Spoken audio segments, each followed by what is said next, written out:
And let's see if they'll come in. I just put it up on. Zach is not. Zach is wanting me to email him the link. Let's see here. There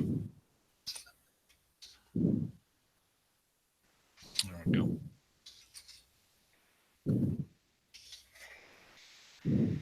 Let's see. We've got one viewer so far. Hello, one viewer.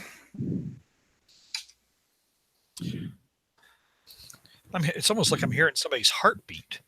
I think it's Peter, and the mic is right by your nose a little bit. You can bring that up. Or is it me? Let me lower mine too. Is that better?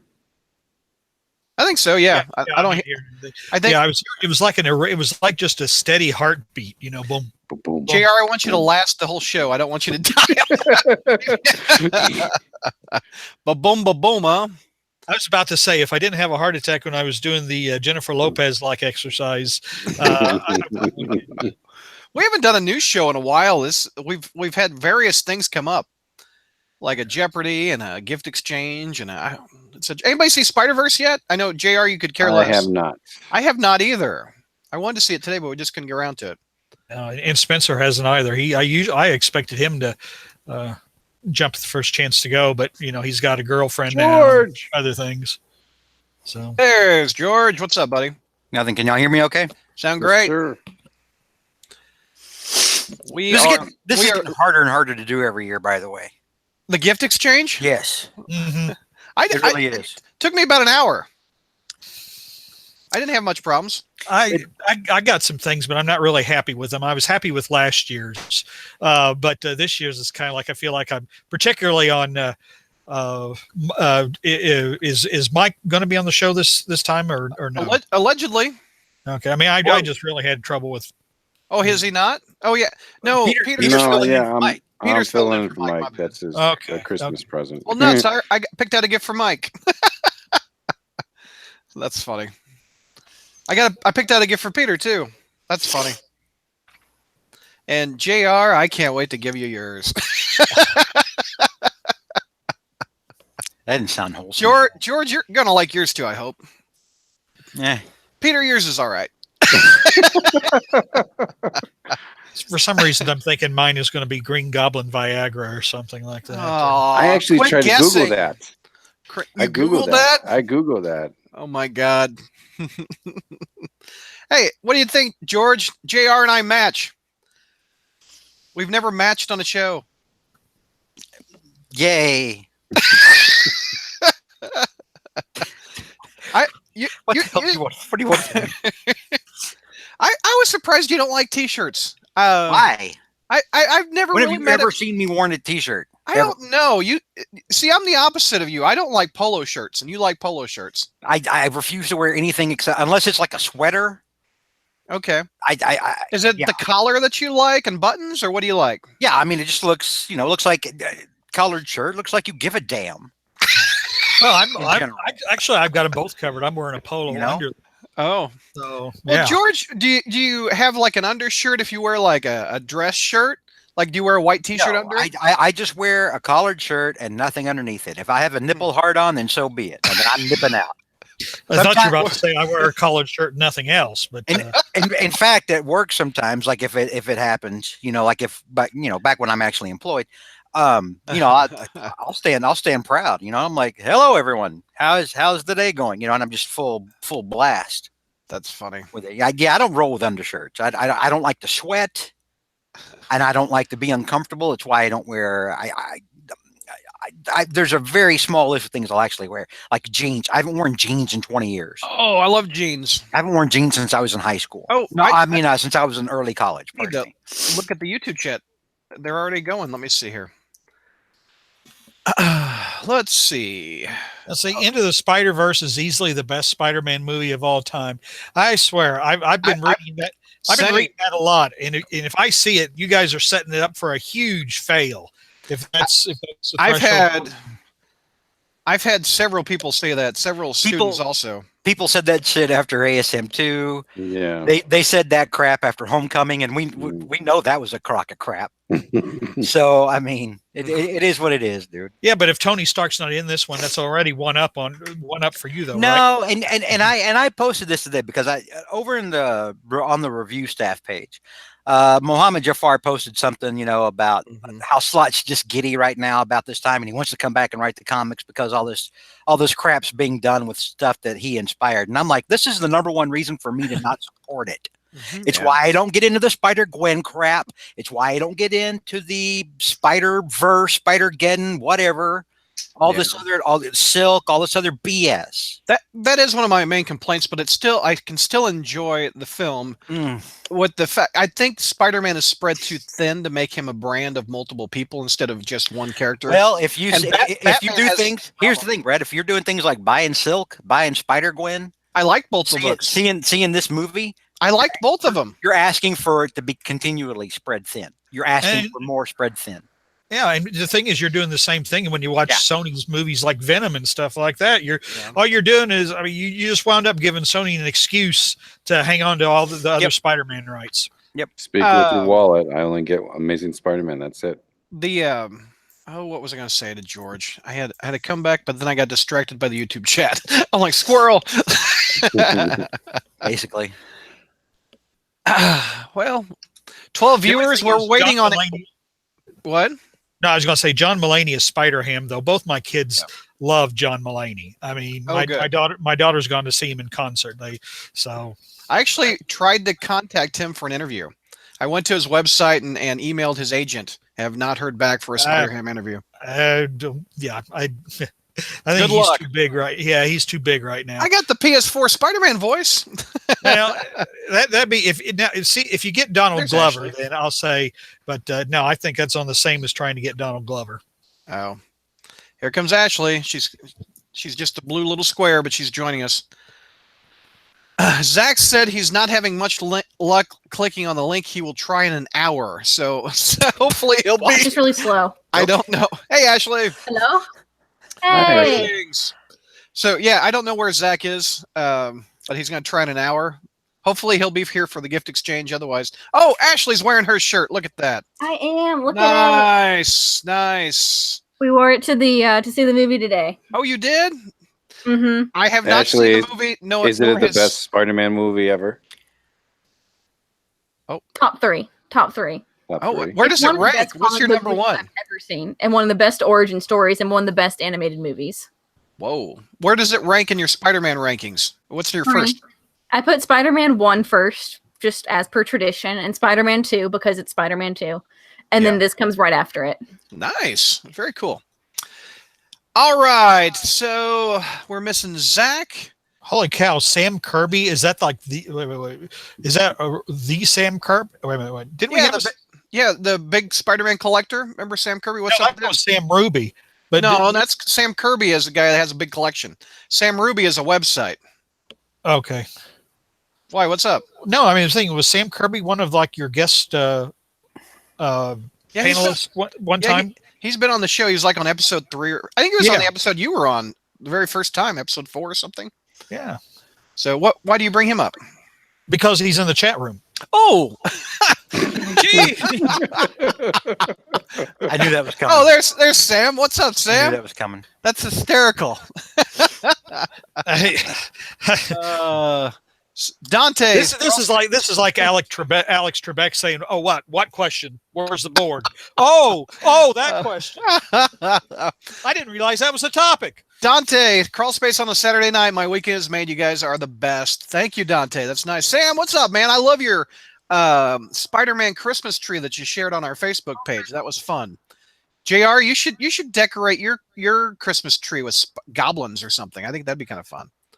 Well, do you have any goblin ornaments, or we do have the Spider-Man Green Goblin ornament, but no, none others. No, nice. I suppose I could. I got enough little figures or whatever. I could hang them on a tree, I suppose. Venkman says today's the 40th anniversary of Superman the movie, and I watched it every December 15th. Did the ones that are old enough? Did you guys see it in the theater? Absolutely. George, you did too? Yeah, in fact, I remember that day vividly. We went to go see it at the 3 theater outlet at the mall. Back then, you'd have like a lot of movie theaters and malls, and back then they were like 1 or 3 theaters. Today there's like 16. And my dad, while we were in line, my mom held our place in line, and my dad took me into a hobby store and bought me a giant T-Rex model. Nice. And dude, that night I was like, holy, this is the best night to be alive ever. Yeah, it was crazy. I remember it too. We got there. My dad took my brother and my mother and myself, and that was always a treat, because Dad hated going to the movies. Dad hated it a lot. Really? Why would he hate going to the movies? He hated everything. I mean, it was, if it wasn't a Western, he didn't care for it. He once drove everybody out of the house complaining about dilithium crystals. That's a long story, but no, he hated all that stuff. But he took us, and we got there late. We got there when Jor-El was talking, and they said that, oh wow, just when it runs, because it was like it was playing twice, and they say, well, when it's just stay in the theater, and when it runs again, sit in for the first 15 minutes. Dante says he's watching us on his big screen television. Nice. That's nice. I'm on TV. Vinkman, to tell my story about Superman the movie, I think it was one of the very first movies I ever saw, and it was at the drive-in. And my mom and grandparents took me, and we put out a blanket, and I remember, I think I fell asleep because I was 3 years old when it came out in 1978. But that movie and Superman 3, I have a funny story. My mom took me to see Superman 3, and we watched it. It's got Richard Pryor in it, and even at age, how old was I? 8 or whatever. I thought it was a dumb movie, and as we were coming out, I'd seen something I'd never seen before. After going to the movies, we were walking out of the theater, and people from our theater walked right back up to the ticket booth and asked for refunds. There was a line of people asking for refunds from our theater because it was so bad. I've never seen that before, so I thought that was fun. All right, well, we got the whole panel with the exception of Zach. We can start the review show, and then we're going to do the reviews. I'm sorry, the Christmas review. So we share it with our YouTube that are watching. We're going to do it like we did last year. We're going to share our screen. So you guys remember how to do that? Yeah, I know. Okay, JR, you remember how to do that? Not at all. Okay. I'm old. So if you look on your little screen, actually, let me share my screen so you guys can see it. Hold on a second. Brad's putting those teacher skills to use. Okay. Oh, let me hold on a second. Holy cow. Get rid of that. Let me pull up. Can you guys see this? Yep. Okay.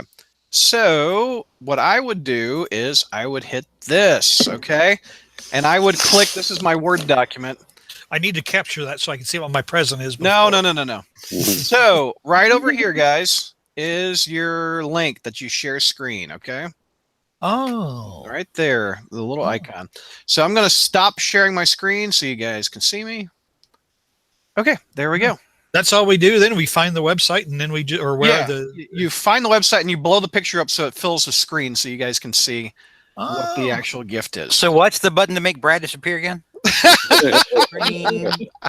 Screen share. That's funny. All right, you guys ready? Let me pull up the issue so I can review it with you all. Ashley, you've got the first one. George, you've got the second one, correct? That's right. Okay, coming down 3, 2. Hey, Crawl Spacers, welcome to our December review show. Let's introduce the panel. We've got Ashley. What's going on, Ashley? Everything's going good. Just came back from the Into the Spider-Verse movie, so I'm feeling very festive with some special Spider-Man themed Christmas carols. Oh, I hope. Well, I haven't seen it yet, but I hear that like a couple of them have been recorded, so I'm anxious to hear what they are. Good. So they should release an album, possibly. They need a full album, yes. I'd love it. Do you remember what one of the titles was? Oh, it was like Spidey Bells, Spidey Goblin Bells. That sounds adorable. And we've got Peter. What's going on, Peter? Much, guys. Thanks for having me on the show. You guys got any Christmas Spider-Man related gifts you want, Peter, this year? No, not really. Nothing comes to mind. You haven't said to the wife, I need this. I've said a lot to my wife what I need, but it all depends on what she gives me. So I just take it, and I always with a smile. She always gives me good gifts. So There you go. And we've got George. What's going on, George? Not much. Got all your Christmas shopping done, or do you have anything on your wish list this year? No, I don't. I don't have. I do have something on my wish list. It's a new headset, which I hope I'm getting. But aside from that, I don't have my shopping done. But it's a really tiny list. Yeah. So What's wrong with your headset? You have the exact brand I do. I can only. It's just an old. I mean, I've had it for years and years and years, and I can't hear out of this side anymore.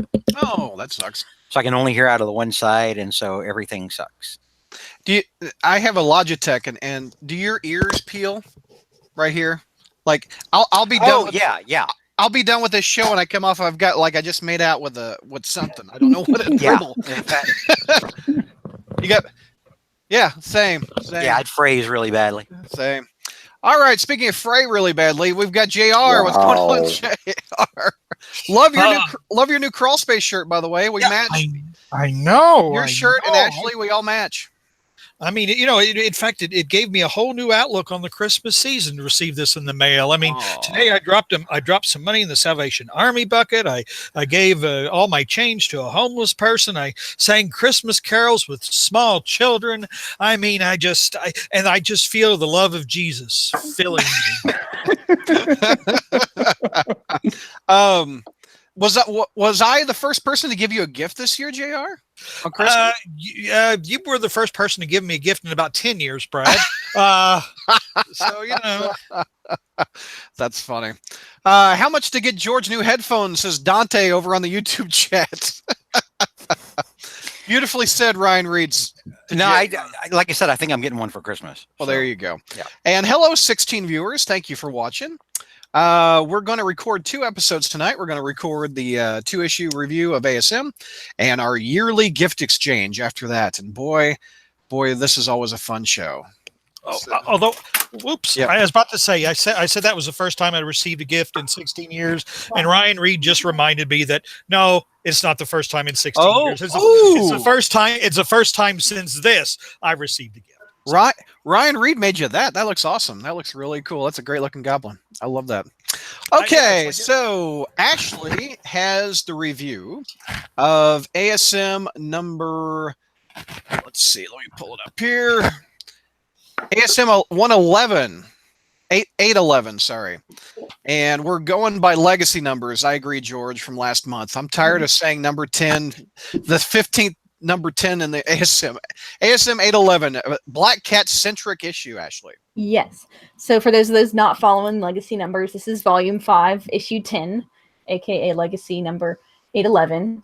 We start with the cover, which I can't remember if this is really controversial or not, but the idea is that Black Cat has stolen the cover. We just have a blank white page with a bunch of police tape crisscrossing over it with Black Cat, putting a finger over her lips, just going, shh, don't tell. Do you like that cover? I'm not sure I like it. I feel like I'd like it if the art were different. I like the idea of it. It's fun. But I'm not liking her little Clydesdale looking feet there.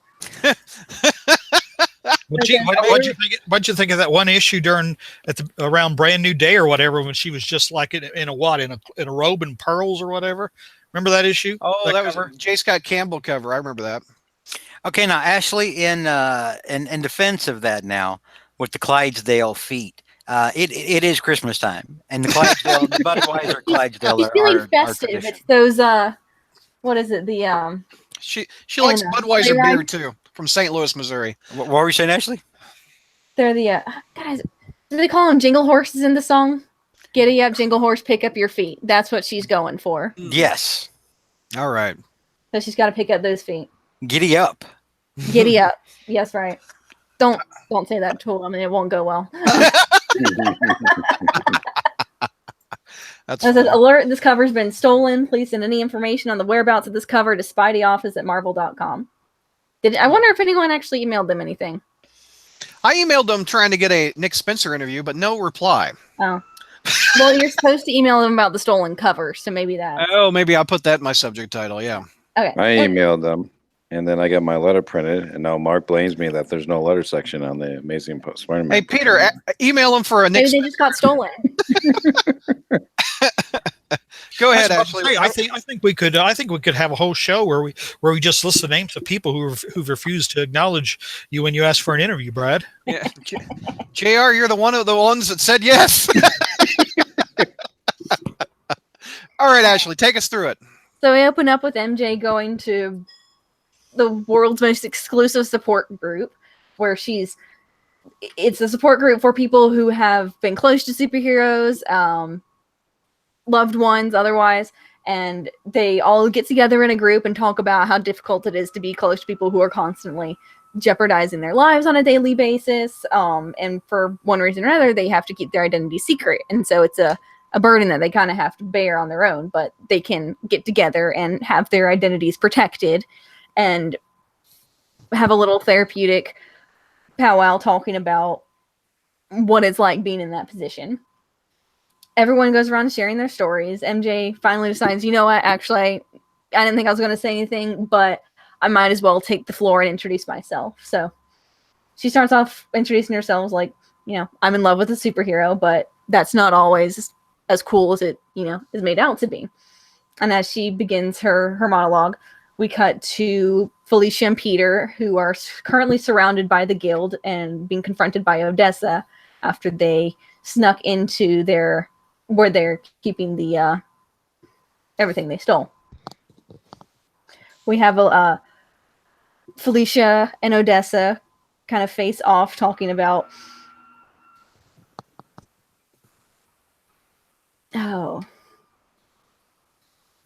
okay, sorry. So okay. Felicia goes on telling them, like, no, this is wrong. You can't just steal everything that, I know we're thieves and we had this guild of thieves and everything, but this isn't just for the thrill of it. This is actually stealing things that people need and then it's used to save people's lives. And as a challenger's like, you kind of betrayed us. You were one of us, but you brought Spider-Man here to steal back what we already stole. And then they throw in a moment that's especially for Brad, where somehow Odessa says the name without the hyphen and Spider-Man catches on. Thought that was cute. Loved it.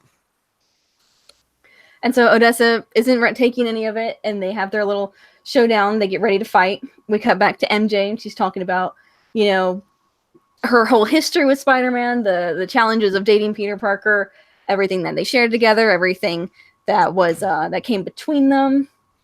And she talks about how recently she came to realize just what everything is that she loved about him, that he's, really funny, that he suffered so much, and yet he keeps on going strong, not just for himself, but for others. He constantly carries the weight of the world on his shoulders, she says, but always manages to lift himself free. And he lifts up those around him. And so they get together, she says, happily ever after, right? Except that, she's been feeling pretty lost lately. She's, lost her job that she had at Stark Industries, and she's gone through so many different career shifts, and she kind of starts becoming self-aware of the writing vacuum she's been in lately, where she's pretty much been written as every possible thing that is convenient for the moment. And she realizes at the end of it all, she doesn't really have a good definition of herself where she is right now. So yes, we're going into a character arc where MJ has to find herself. Nice. And she thinks to herself, with where I am right now, wouldn't he be better off with someone that's more like him? And we cut to Felicia as she's pondering to herself, as MJ is pondering to herself, he'd be better off with someone who can watch his back, who can, protect herself, who can, isn't gonna drag him down in any way or become a liability or a risk, and someone who can understand exactly what he's going through in a way that I can't. And would he be happier that way? And so they wrap up the group session, and she's talking with Jarvis, and he thanks her for being there. She thanks him for, everything that she was able to share that night. And he takes a moment to reassure her that, everything that you love about him isn't that because he has someone like you. And he reassures her that, to him, you really are indispensable.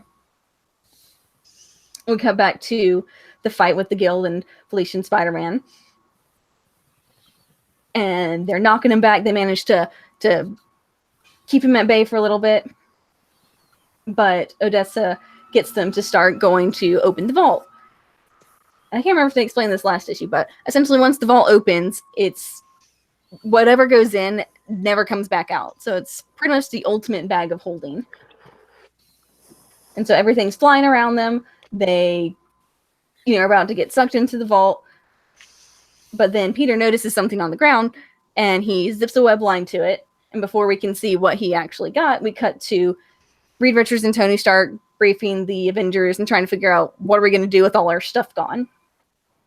As they're going over the situation, Kamala Khan, aka Miss Marvel, raises her hand and is like, hey, wait, okay, I know you guys all, have like really important stuff, but I'm just a kid, so like my bag got taken and my phone was in it, I thought that was pretty funny. I thought that was a good line. So like, well, on my phone I have one of those locator apps where if you ping it, then it'll show you the location, the GPS location of the phone. And well, I just got a notification on my tablet showing us the location. And so she throws her arms up in success, showing the tablet where it's, got the location lit up.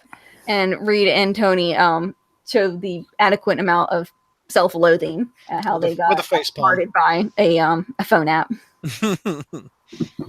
So Spider-Man crows that it worked and that the guild got thwarted by a phone app, in which Odessa rolls her eyes and is appropriately mortified and commands the thieves to vanish, which they must be very good listeners because they vanish at her command. And Spider-Man saying, okay, we did it. We got him. We chased him off. We won. They saved and everything. And Felicia knows better. She says, no, they got exactly what they wanted. And we cut to a couple thieves who are running off with their loot, and they happen to pass by the guild's fountain. And the one thief with all the bags of money says, wait, we got to stop. And we got to make our contribution. His partner kind of makes fun of him for being superstitious, but he turns and says, no, these guys are serious. If they got, the X-Men and the Avengers and everyone and Spider-Man, then who knows what they could do to us. And we cut back to Odessa, who's looking over at them, smiling smugly. This was her plan all along, to show that, to get the Thieves Guild back on the map and show the world that, we're here, this is what we can do. So watch out. So back to Spider-Man and Felicia. The Avengers come in at following the location on the phone to get back all the stuff. Spider-Man and Felicia realize they need to kind of sit down and have a talk about all the awkward kind of tension that's been happening between them. And cue the best part of Volume 5 so far. They kind of cut straight to it that, hey, this was fun. It's good being back together again. They very quickly add that they're both seeing other people. They're not really pursuing anything romantic yet. Yet. And Felicia suddenly turns to him. She's like, I have to confess something to you. There's been something that's been clawing at the back of my mind. Haha. She turns to him. She says, I don't remember you. And this is, I think, one of the very first blatant acknowledgement made of everything that happened during Brand New Day and One More Day. That, yeah, we just erased everyone's memories and like that actually fixes problems instead of creating a whole bunch more. Mm-hmm. And Peter actually stands up as, an accountable, responsible adult and human being and says, I understand where you're coming from. I'm really sorry that I took that away from you. Because she says, what we shared together, I know we didn't work out, but I know it was important to me, but I can't remember it. I don't have any memory of it. And I deserve better than just being made to forget it without you saying anything. So he stands up and, like Spider-Man should do, does the right thing and takes off his mask in front of her and gives a proper introduction, says, my name's Pete. Technically it's Peter. I don't know why he'd introduce himself as Pete when she doesn't know anything about his actual name, but besides the point. But he fully introduces himself to her and, reveals his identity. And they have a really touching, tender little hug, having their little reconciliation. So after that, he goes home to MJ. And again, we have responsible, accountable human being Parker who talks to her about what happened, says, hey, there's something I need to tell you. I met up with Black Cat again, and, I want to let you know nothing happened, but I told her who I am. She knows my identity now. And I told her, like, just as a friend, I want to be able to help her. But she, she smiles and reassures him, I'm not jealous. I know I'm indispensable, calling back to how Jarvis reassured her and the completion of her character arc for this issue. Mm-hmm. But before we can be too sure that everything's okay, we I can't remember if this character's actually been named or identified in any way yet. I don't think it has been. But Son of I'm calling Demon him is Bug the- Bandit. He's got a centipede wrapped around him and he's covered in bandages. Yes. But he's kind of just like the central villain that this whole new arc has been leading up to. And he's got a picture of the panel. Or she. Yeah. Him, unidentified person, has a picture of the panel of Peter and Felicia hugging. Way to assume gender, Ashley. I'm sorry.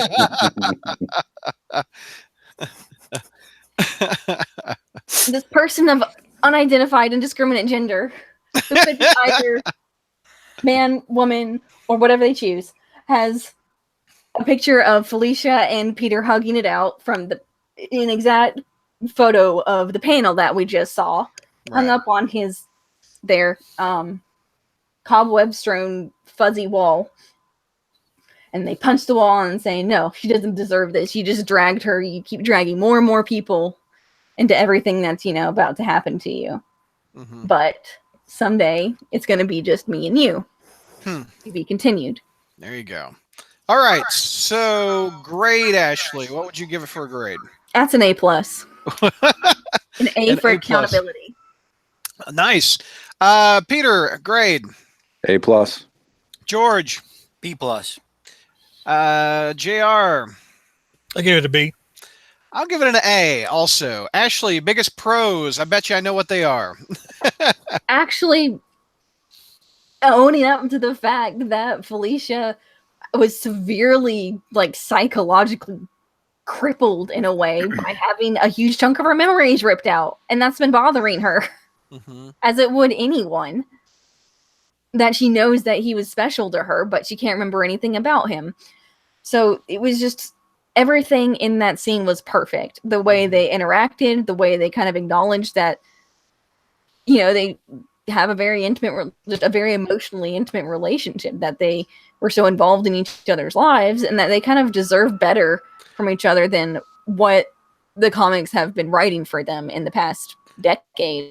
I like it, but I debate if it's true that he would do that after her crime spree that just went down. What do you think of that? Peter can be easily guilted into anything. Well, that's actually true. That's canon. That is canon. Yeah. George, what do you think? Do you think after her slot crime spree that he would do this? Is this in character for him to reveal the mask after what they just went through? Yeah, no matter what it is that Felicia does, I think he's willing to look at her as somebody that can be redeemed, and I think that he would, and I think this is Spencer's way of trying to fix some stupid crap that that's been part of the last 10 years. Yeah. While at the same time, maybe just trying not to mention that stupid crap at the same time. So I think it's sort of a reset for Felicia in a please don't make me have to explain all the terrible things that Slott did to her sort of way. You know what I mean? Brett, there's only so much we should expect Spencer to logically be able to fix.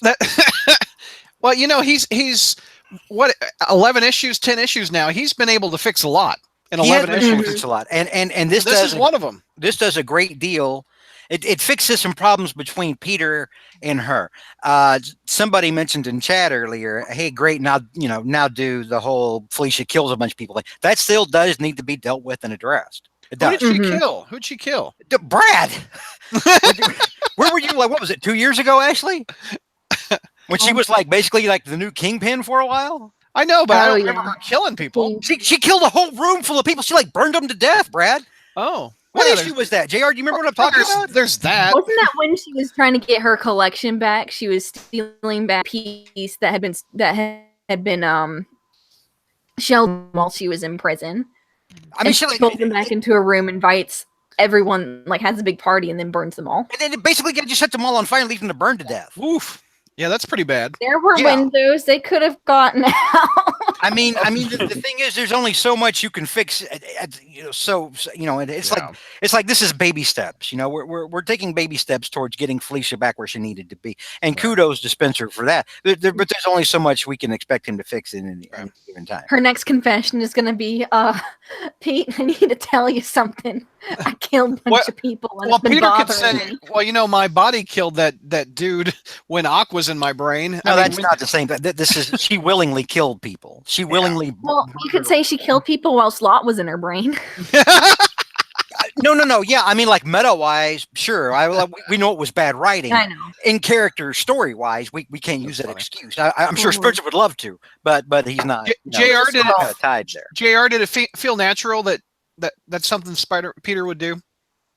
Well, no, but this reminds me of because I've always been complaining about, you know, why whenever Spider-Man sees Tony Stark, he just knock his teeth out every single time. Right. And I said, and then somebody, I don't know if it was in the chat window or something else, basically said, because, you know, that whole thing was so effed up that the only thing to do is ignore it. And you know, because no, I mean, but the whole Civil War thing was so stupid. You don't recover from that. This whole superhero community would never have recovered from it. So they almost had to forget it. And JR, I was just telling somebody this week, Reed Richards should be in jail. Yeah.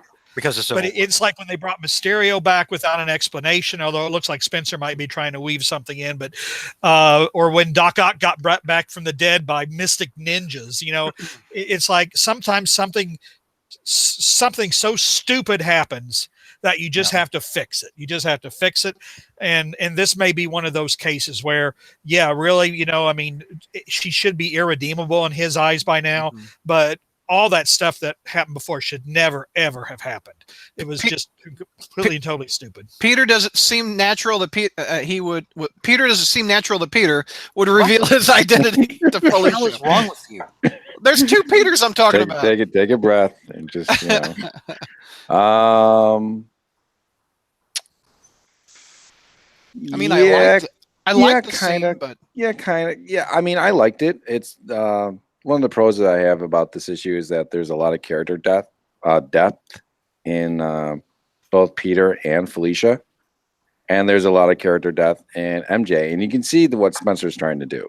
I mean, he's basically telling the people that are reading this, like, this is my plan, what I'm going to do, and I can totally see Peter like unmasking himself, and then he's coming clean about MJ at the end of the issue. And it's to me, it's a good story. I mean, the bad guys won. They did what they set out to do. I mean, there was fight, there was humor and everything, but the bad guys just wanted to make a point, and that's really how to tell a good story. That's why I got an A+ out of me. But yeah, I think Peter would actually, you know, unmask and saying, yeah, you deserved it. You deserve this, Felicia. I mean. Given our history and how Spencer has been writing like kind of 80s Spider-Man, yeah, I can see him pulling out that mask. Ashley, what's another pro out of you?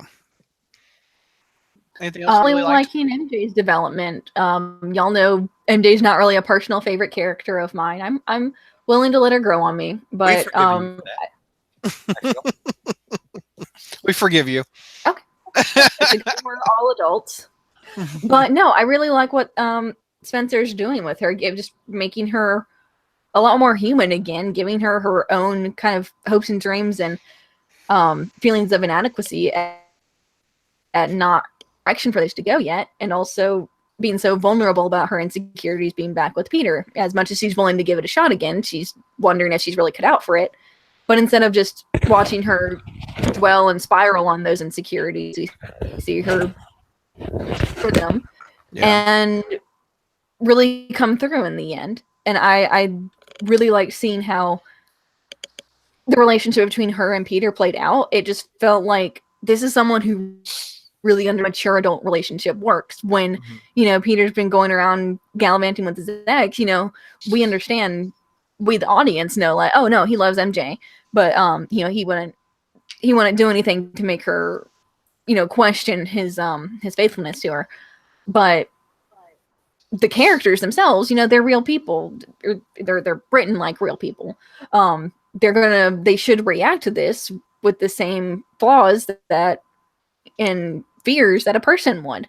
And so Peter approaches her in that respect and assuages those fears. Like, look, I want to be honest with you, like completely upfront and honest with you. This is what I was doing. You don't have anything to worry about, but I want you to know what's going on. And he's right. If he's going around revealing his identity to people, that is something that could affect her, and that's a big deal.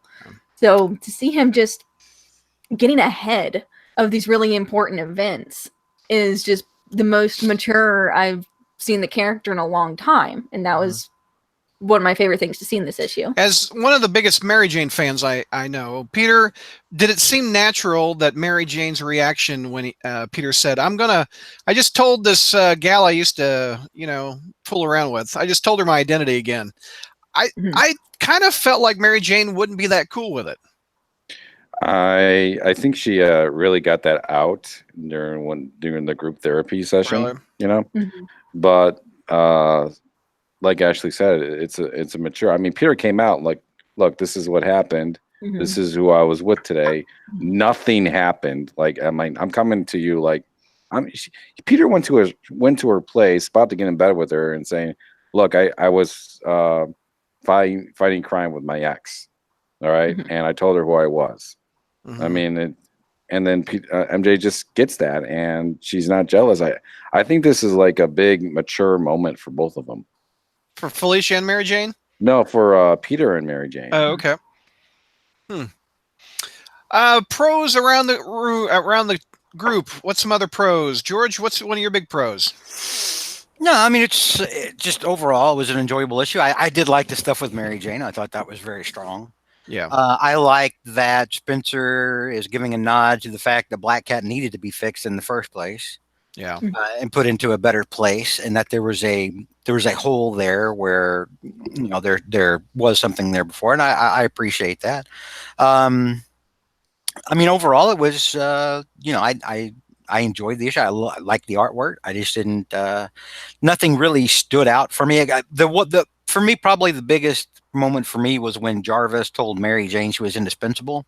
Because I took that as a little bit of a meta note. Sort of from Spencer to the fans saying, yes, I understand. I'm simpatico with you. I get that this character should be part of this title. Which he's been proving for the last 10 issues. But I think that was another nod to that. The fact that Spider-Man works best with Mary Jane involved. Yeah. So that was probably my greatest moment, or the moment I liked the most. Nothing really stood out past that. There was a couple of niggling, problems I had with it, little minor things, but overall, I did like the issue. JR, you gave it a lower grade than everybody, I thought. What was your grade? No, B? I did. I gave it a B. Okay. No, it's not so much that I gave it a lower grade than anybody. It's just that anybody who's watched this show pretty well knows that I give out barely more than B's or C's or D's. I mean, I save F for something that personally offends me, and I save A for something I really, really like. B is a good. I mean, it's not a great issue. It's a good issue. You know. But it's the Thieves Guild is pretty lame. I think it's a dumb concept, to be honest. But so the story's not too hot. But I liked the character moments in it, and I liked some of the jokes. Like, oh yeah, tell this guy he's a terrible abhorrer. That just for some reason I just like that line. Yeah, you're warming up to Spencer, JR. I think you are. That's a higher grade than I remember last month.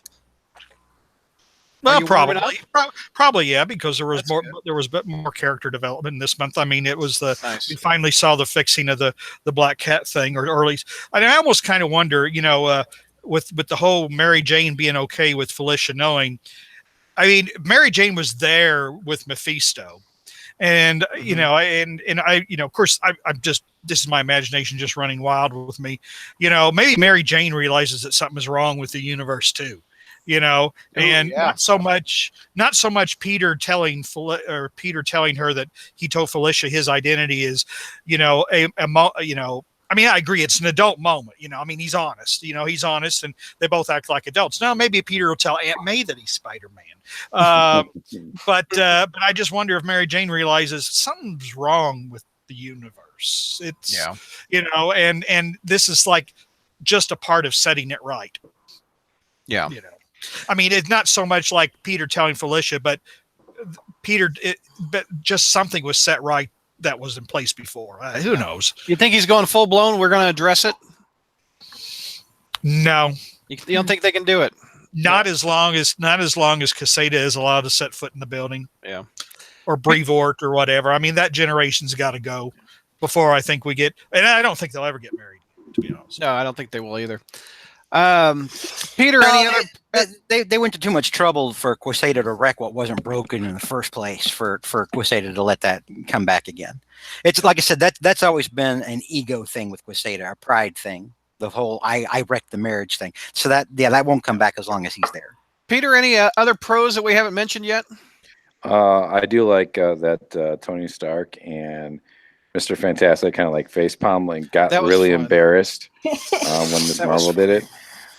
Two characters that seem to be written by another Spider-Man writer that no longer writes Spider-Man anymore. So I really enjoyed that moment. I thought that was funny. And it seems like Kamala, is that how you say her name? Kamala Khan? Yes. That is something that a teenager would do to two grown adults. That even if they're smart, like Reed and Tony are, like a teenager knows the latest technology. I don't know. I just thought that was a generational thing. I thought that was a multiple level joke, and I thought it worked. Cons, Ashley, what's some cons out of the issue? You gave it an A+. There's not much room.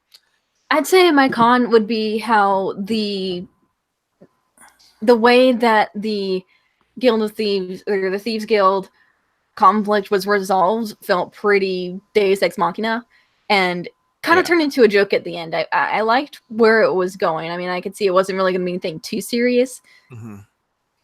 But to have it suddenly wrapped up in what was literally a wah-wah was a little underwhelming.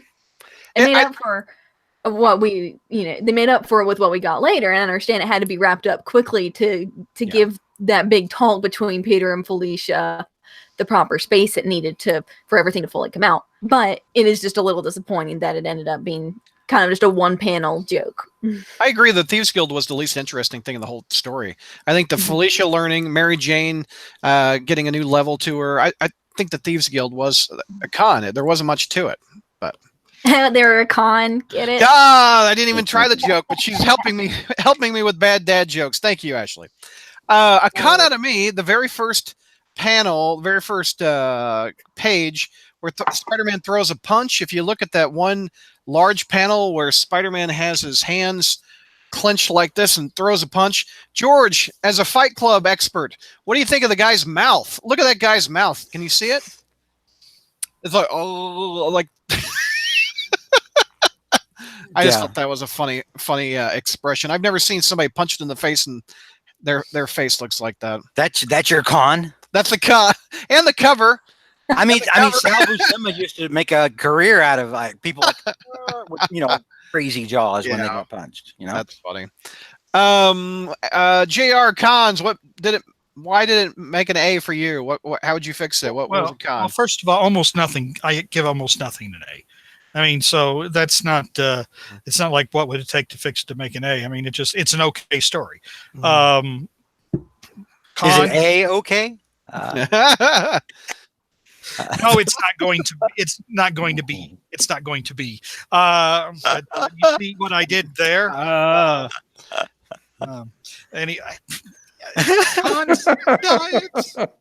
So I don't have any other cons. Okay, Peter, any cons? The Thieves Guild was a con for me, but I understand why it's part of the story. I mean, the main story is about Felicia and Mary Jane and the Sun and Demon at the end. More clues on who this person could be, and either he or she likes Felicia, and is worried that Peter's bringing her into this this whole mess. I Or think it wasn't so much I that don't know. he likes Felicia; it's that he doesn't want anyone else involved in Peter's life, and he wants pretty much them to be the only ones on the I think, dance floor. Or that's the impression I got. So let's go around the horn for who do you think it is? Is it a man or a woman, and who do you think it might be? So Ashley, any guesses who him or she might be? The scented demon? Do you hope you think it's a man? So, how many female villains does Spider-Man have? I was just thinking that while I was watching. Not many. Not many. We're losing Ashley. I can barely hear. Oh, can you not? There you are. There you're Can back. you hear me? Okay, I have to put it next to my face. But Spider-Man doesn't really have a lot of female villains, so I really don't. I think it's your internet connection. It's not your mic. Oh. I think Jack is downloading something. Jack is downloading my PS4 update. So you think it's a man, and any guesses what man it might be that's dead? Or alive? I don't know. I don't know anyone specific, but there's like some definite like fourth wall breaking going on, like because he had the oh gosh, oh man, picture of like the exact ad. Yeah, it's bad. Let's go around the horn. Let's see, Peter. Who do you think it is, man or woman? I think it's a guy, and I think it's a guy. Okay, Jason McDonald, the Hobgoblin. Okay, got it. Why do you think that? Just the way you mean Macendale? Macendale. I'm sorry. I think that really because of the interaction between he and the Kingpin. I see a lot of I can actually see that he knows the Kingpin quite well, and just the way the guy's drawn, that could be like a Hobgoblin hoodie over his demon face. What was that? Well, I mean, I didn't do it. I actually hiccuped. Is it any better now? Yeah, you sound better. I can hear you. Okay. You want to go back to your thought? You said you think it's a guy. Yeah, it's definitely a guy. It's someone who has some kind of like fourth wall breaking, because like the picture on the wall was like the exact same, the same picture as what was in the panel. So like that kind of struck me as weird. I'm like, is this like supposed to be, I don't know, someone who's like seen what's happening in the comic? I don't know, that like that picture threw me for a loop. So Herschel on YouTube chat says, JR, it's Joey Z. Oh! Either that or Facade. Oh, there you go. JR, who do you think it is? Guy or gal, or who is it? See, I don't have a clue. I am very, very bad at this type of thing. Mm-hmm. I forget though who was it who suggested it might be Gene DeWolf. I was just gonna say that's a pretty good guess. The reason I don't. The thing is this. I really never gave that any kind of thought whatsoever. But then, obviously the thing is the centipede demon or whatever is in a cemetery, watching this. So I think that implies that it's someone who's dead or been dead. Mm-hmm. And, and then just the way it reacts to Felicia, not just, her. And at that time, back years ago, when DeWolf was a love interest, possibly getting sweet on Spider-Man, Felicia was definitely her competition, or she perceived Felicia to be her competition. Although just now it seems like she's worrying about her, and why drag her into your hell? And then just the way the Cinedemon's drawn, it just seems like it kind of gets narrow at the waist. Yeah. And I really never thought of it. I didn't think of it being female whatsoever until somebody suggested it might be DeWolf. But then the way the body shape just kind of looks to me, it looks like it's, like I said, it narrows like at the waist or whatever, and it looks more feminine. I mean, I thought Menace years ago when brand new, I thought Menace was a woman right off the bat. Mm-hmm. Just like I'm an expert on the female form. But your pumpkin bombs. Yeah. Yeah. Yeah, I know. the pumpkins. Never a good firm set of pumpkins. Oh my God! No, honestly, that's the best guess I've heard. Otherwise, I really have no idea. If we're gonna go the male route, who was the guy that hired Black Cat in the spec run? It starts with an M. Oh no, the Foreigner. The Foreigner. Yeah. Is he alive still? Like he when he was upset that Felicia was with Peter, I thought to myself, well, the Foreigner was Felicia's love interest, and I thought maybe there's something there. I don't know. I think he's dead. I want to say he's dead. Yeah. Let me look Did it the up. Foreigner have any kind of interaction with the Kingpin I think or he did. Mysterio for that? Inspect it. Wait, JR, help me out. Well, I'm trying to remember if they have. If they had any interaction, it was just kind of as equals, but it wouldn't have been very much. The Foreigner doesn't. I mean, I just remember the Foreigner vaguely in that. I mean, yeah, he had a thing going with Felicia, but he seemed like a person who would. I doubt that he would really love somebody. Mm-hmm. I mean, and this, again, without knowing who this is, I mean, if this person truly cares about Felicia, I never saw the Foreigners particularly loving her. So. According to Wikipedia, take away a grain of salt, Peter. Quote, Foreigner is a friend of Wilson Fisk, and it is rumored that the two became friends when the Foreigner was hired to kill Fisk by one of his enemies, but the Foreigner discovered that he had the same birthday, and he decided to kill his employer instead. Later, he met Fisk and initiated their friendship and business relationship. Foreigner was once hired to kill the Hobgoblin by the mercenary Jason Macendale. All names that have come up that we've been talking about. He carried out the execution of the third man to take the Hobgoblin persona, Ned Leeds. So the Foreigner killed Ned Leeds, huh? Ah, yeah. There you go. Let's see. At one point, Justin Hammer turned the 1400 Club against the Foreigner, and the organization was destroyed. And the Foreigner did not seem to intend to rebuild it, and he realized the whole thing was too unwieldy and bloated for his taste. So I think he's still alive. So that won't make sense if we're going with the dead theory. Created by Peter David, the Foreigner. First appearance, Web of Spider-Man 15 in June of '86. There you go. That's that just came to my mind because he dated Black Cat, and from that panel at the end of the book, it made me think like it's a former love interest of the Black Cat. Which I still don't think that it could be was female Black too. Cat they were interested in. No. So, what? Peter, who did you say? You said Macendale. JR, you don't have a guess, but you think it's a woman. And Jean DeWolf. George, what's your guess? Female or male or who? Well, I think it could be one of two things. I think it's male in either case. I think it's either a yet another failed clone based on the color scheme. That'd be kind of a cheap shot. Yeah, but I mean, it's easy. It's low hanging fruit. It's out there. I mean, if you need something, bring in a clone. Because like a certain segment, a lot of power and advantages. Yeah, there's a lot of fanboys who are going to go, oh my god, clone stuff. And so instantly you get a lot of people interested in that. We don't know anybody like that though, do we? I think it's he's not here to defend himself. I think it's just kind of throwaway clone crap stuff, or because I did also get the hint that maybe that maybe it had a connection with Black Cat somehow. The way it was kind of upset. Yeah, it almost seemed jealous. It made me wonder if it's not Flash Thompson reincarnated. Ooh, I didn't think of that. Well, maybe. Yeah, but wait a minute. This guy though appeared in Amazing Spider-Man Volume 5, #1, right? Centipede Man. He was there from the very beginning before. Well, Flash died in 800.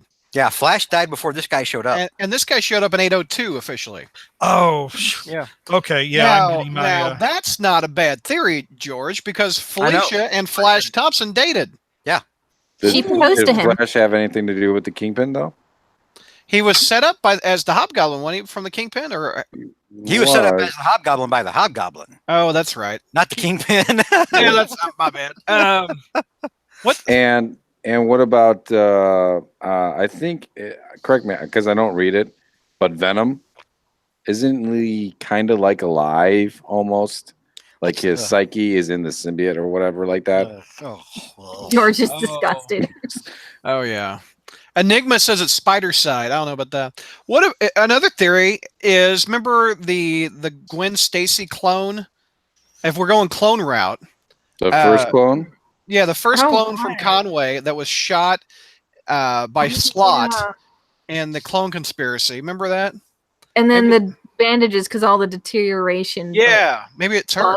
Because she's literally rotting and decaying. Oh God, Would it's you Zombie Gwen.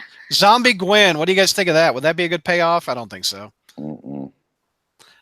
I think it's time to be done with the body of Gwen Stacy once and for all. I agree. Then I we'll agree. raise- But you know, George, your theory is pretty good. Yeah, and I I like the idea if Spencer's cleaning the house, why don't we just fix Flash Thompson? that's, I mean that's pretty good. yeah, that's part of what made me think about it. You know? That's pretty good. That's got a black cat. I can't think of the Kingpin connection, but I like that. I like that. But can you guys remember a time we're really interested in a mystery in Spider-Man? Since we've been doing this show. Well, not since Brand New Day came upon us. No. Yeah, that's funny. All right. Any other thoughts on that issue? I think we were. I was going to say, I'm Go looking ahead. forward to seeing Spencer take on a more serious conflict because a lot of what we've seen so far, I know, we haven't really had the time to Oh, Ashley froze. build into anything super serious. All kind of an. You're back. No, I'm back. Okay. Okay. Oh, where was I? Everything's kind of just wrapped up very neatly, except for this long run mystery that we're building up to. So I'm looking forward to a more serious arc, and seeing what Spencer's really capable of with an antagonist and a bigger threat. Well, I like that it's an original villain that he's kind of creating. It seems like every new writer has to create a new villain. And this one's got a general mystery with it that I haven't seen in a while, at least in 10 slot years. So, all right. Any other thoughts on that issue? Let's move on if we don't. Well, yes, Brad, I'd love to give my cons. Sorry, that's why I asked for the final thought. Go ahead. Yeah, so and JR kind of pointed it out earlier about the panel where, they were talking about how much they abhorred violence, and Spider-Man's like, well, tell this guy that. And I'm like, as soon as Odessa said, how the guild abhors violence, and I'm like, tell it to the guy that y'all tore to pieces in the first scene that you were in this comic book, like 2 issues ago. Like, you guys tore a guy like limb from limb, ostensibly, like That was necessary to the guild's code. I guess, I don't know. This Odessa's kind of a hypocrite. Anyway, Oh no, the thief is a hypocrite. yeah, but no, it was kind of a lot of buildup for kind of a popcorn fart ending with these people. That should be a review on With the the book. facial expressions to match too. You have the power to steal Thor's hammer and the Eye of Agamotto, and saying that, let me also say this. Okay, whatever. Maybe you should copy he has lying around. And you do it to make a point that you're back because you abhor violence, and then you just you've proven your point. That didn't mesh for me in the end. I was like, this is you did a lot of good stuff with MJ. Be thankful because this is. I'm with you. That the antagonist was the least my least favorite part of it. It kind of fell apart like a wet paper bag there. Yeah. But also this would have been an A. It would have been an A minus. Because of the way that the villain stuff kind of fell apart there, but this would have been an A minus had Tony Stark not been there. And here's the thing: from here on out, whenever Tony Stark is in there, I'm going to lower it a grade. Even if they make fun of him or they No. I don't want Tony Stark in my Spider-Man comics anymore. Reed Richards is fine. Again, we need to separate the character of Spider-Man from Tony Stark. We need to separate the two. You would like the Into the Spider-Verse movie then? Yeah, I'm not going to see that. I thought you were going to. Why would I, Brad? What did I tell you at the beginning, like before we even started recording? You hate all the alternate Spider-Mans. No. That's not what I said at all. Never. You don't even listen to me. I'm going to stop now. You hate the slot expanding universe, Spider-Verse, all that stuff, Sony stuff like that. Yeah, That's what you hate. why am I going to support that? Okay. Anyway, so without Tony Stark being in there, even though he was only in a couple of panels, this would have been an A. Stop putting Tony Stark in Spider-Man comics. Stop putting Tony Stark in Iron Man or in Spider-Man comics. You can do that too. Stop You can do that. Yeah, we would putting love Tony that too. Stark Get in out of town, Spider-Man Tony. comics. Please, please And- stop and- doing I it. don't want you around. And Iron Man comics, put Roddy, okay? Just that's funny. Rhodey? War Machine all the time. All right. What'd I say? Roddy? Roddy McDowell? My bad. Roddy Piper. I was thinking of Planet of the Roddy Apes. McDowell. Roddy Like McDowell. You damn dirty apes. All right. ASM number 812. George, take me through this one. All right. So this one starts off with a nice Christmas theme, which, by the way, just on a side note, there aren't a lot of Spider-Man comics that will actually acknowledge it's Christmas. Yeah. There aren't. And I found that, and you're like, what? I can think of a lot of imagery. And that may be true. But as far as actually seeing it in the comic itself and not like an ad or something like that, it is far and few between. Brad and I talked about this one night. Remember, because we covered one of the excellent Stegron issues, Yeah. which in 166. which was a rarity because it was done at Christmas time. I can only think of that one and Marvel Team Up number 1. So yeah, it doesn't happen a whole lot, right? Mhm. And so here we're acknowledging that yet another year is passing and it's Christmas time. You know, you've got Santa and the kids and the Nutcracker and everything else, and then and J. Jonah Jameson screaming, because when you think Christmas, when you think, you know, family, tradition, togetherness, you think of J. Jonah Jameson screaming. Yeah. And he's screaming about Spider-Man, as he always does, you know, about how Spider-Man is a hero. Say what? And he's ranting about Spider-Man being a hero on his radio show. Which I love. He has a radio show. And he's arguing with people on the radio, which J. Jonah Jameson was born to do. Yes. Oh my gosh, this guy Perfect. would be perfect. I swear to you, I would listen to him on WBAP here in Dallas. I guarantee you, if he was if that was an actual thing.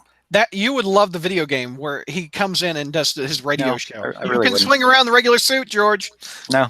All right. So, you know, so he's arguing with somebody on the radio about, you know, they're like, but you always said he was like a menace. And he's like, are you not hearing me right now? You know, and the caller's like, but you gave him a lot of grief. And then, you know, he's like, next caller. I mean, like he's the quintessential radio host, right? Scream and then next caller. I mean, like it's amazing. I loved it. It was a beautiful sequence. Mhm. And he gets invited to a dinner, like a kind of a gala banquet with by the Kingpin, by the mayor. He gets invited to a gala along with Spider-Man. You know, and Jonah's like, oh my God, you know, Wilson Fisk, the best mayor ever. And I was the mayor once. And I was you know. And meanwhile, you know, across town, Spider-Man is fighting the hippo while people fight over a Galactus doll, which What was does so. the Galactus doll say? I'll get to that. This was such a superior foes moment. Mhm. I was like, oh my God. And it's got Galactus, and he's got like a chubby little face. One tooth. And yeah, he's got like the single little tooth and a big goofy smile. And these people are pulling him apart at the shopping aisle. And, you know, and there's kids crying and people with clenched fists because it's Christmas and people beat the hell out of one another at stores. And they're, you know, they've got him in between them, you know, they're pulling at him. And the Galactus doll says, Galactus hungers for friendship. Love it. I just about TT'd. I just about TT'd when I saw that. I giggled nonstop. I love that little boy just crying on the I know bottom the of little panel. boy just crying his eyes out. And yeah, so these people are like pulling, you know, the little Galactus doll. It's like a Cabbage Patch Kid. Yeah. You know, and the hippo steals it and, you know, runs away with it or tries to before Spider-Man thwarts him.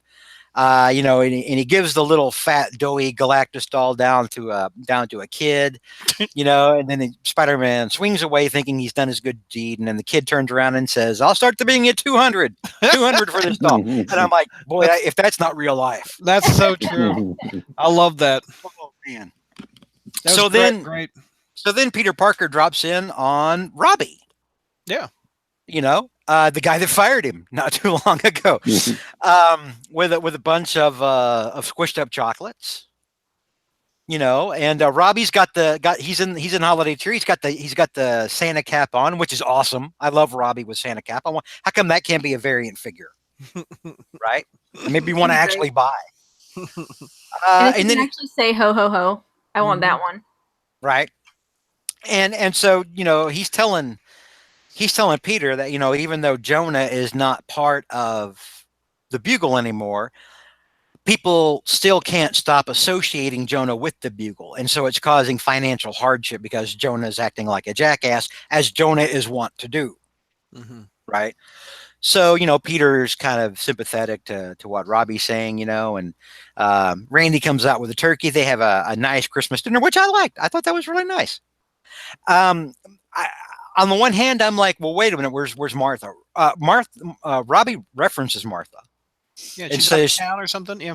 Well, he says she didn't want him taking sweets or anything, but I don't think he actually said why Martha wasn't there. Martha is away visiting her sister. Is that what he said? Okay, I can't remember that part. Okay, so they're having a nice little dinner, and meanwhile, somebody has hired Arcade to go after somebody at the gala that Wilson Fisk is having for Spider-Man and J. Jonah Jameson.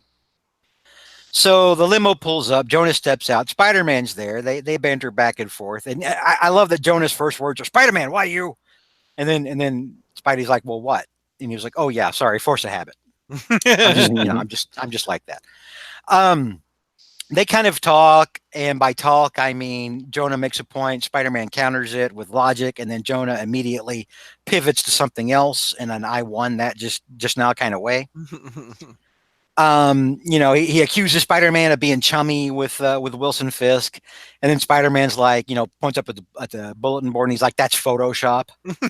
I didn't sit there hugging the Kingpin, and I love the Photoshop too, because Spider-Man's like, he's like his thumbs up, and Kingpin's kind of hugging him and everything. I love Fisk, yeah.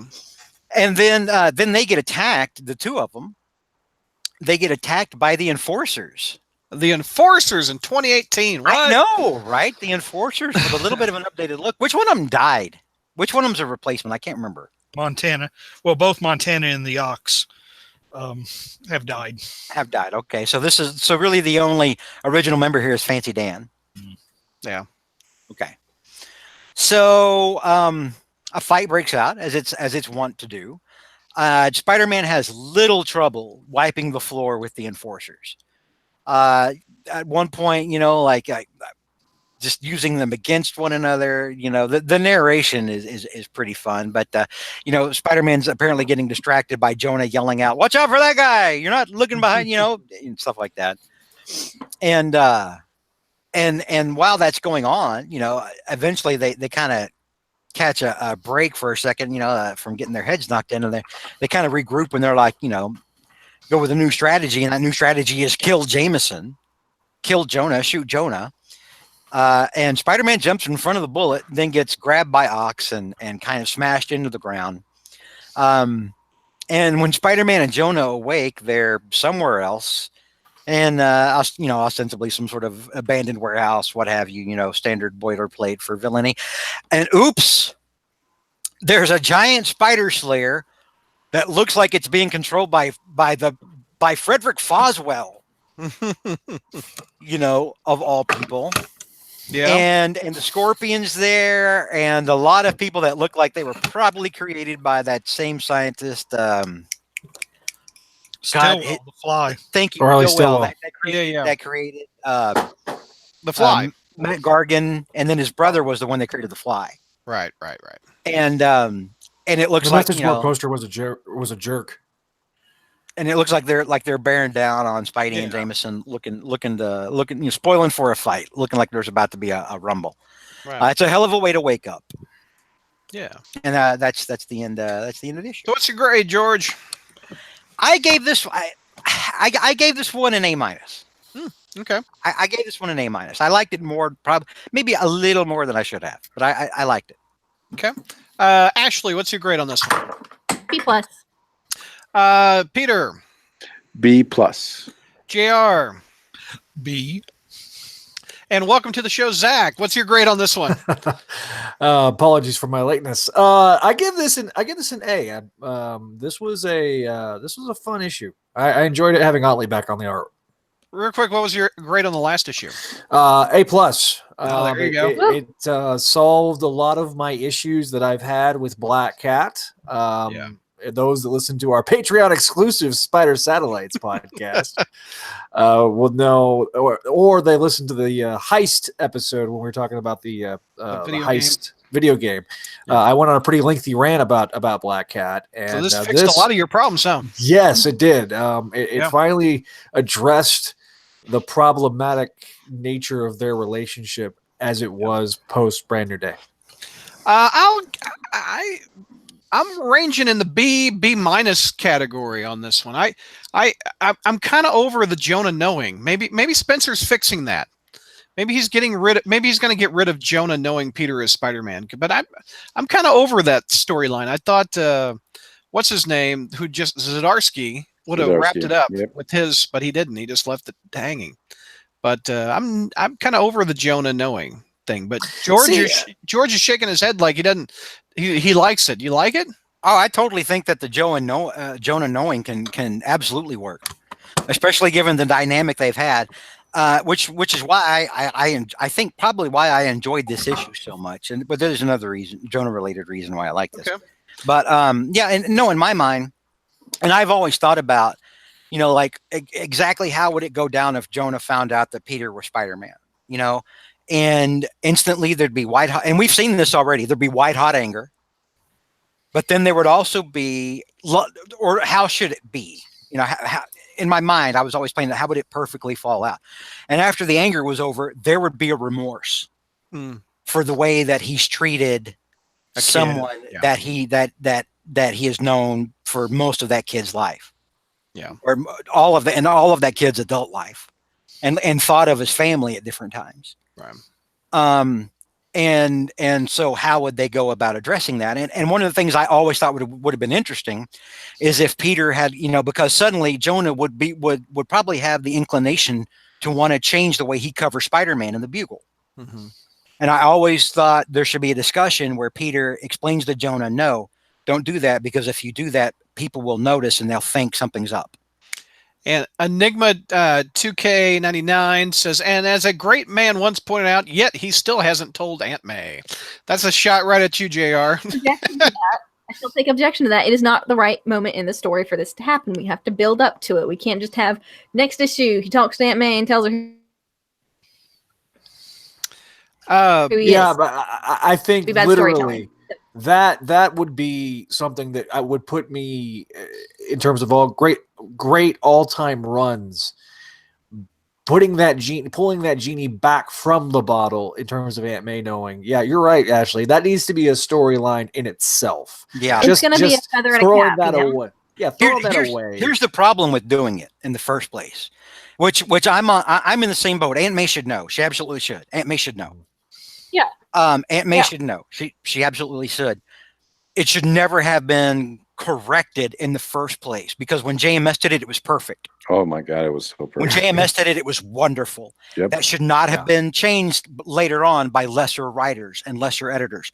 That should not have been touched. So here's my problem with that. Even though it needs to happen, and Spencer could do it. Spencer could do it, and I have no doubts that Spencer could make it wonderful and make it everything we want it to be. Somebody else down the line is going to screw it up again.